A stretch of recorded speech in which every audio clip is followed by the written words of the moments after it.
A global crisis is unfolding in silence.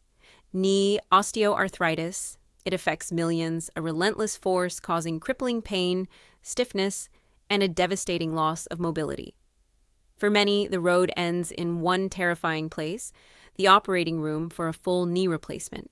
We've known for years that excess weight is a crushing factor, placing unbearable stress on the joints and accelerating the disease's brutal progression. The treatments have been limited, the outcomes often uncertain. But what if everything we thought we knew was about to change? A groundbreaking analysis involving millions of patients has just revealed a surprising connection. A discovery so significant, it could rewrite the future for osteoarthritis sufferers everywhere. The fight for mobility has a new, unexpected weapon. What they found could stop the surgery before it even begins. Don't go anywhere. This is the moment of truth. Researchers from the University of Maryland School of Medicine unleashed a bombshell study. They examined health data from a staggering 6.8 million adults with knee osteoarthritis, tracking them for up to 8 years.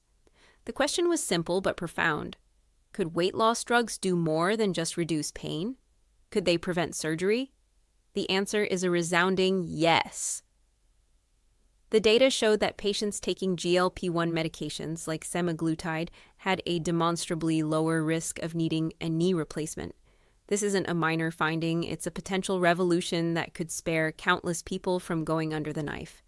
But here's the critical warning. The study doesn't prove the medications directly prevent surgery, and they are not yet an approved treatment for osteoarthritis. The potential is immense, but the final verdict is not in.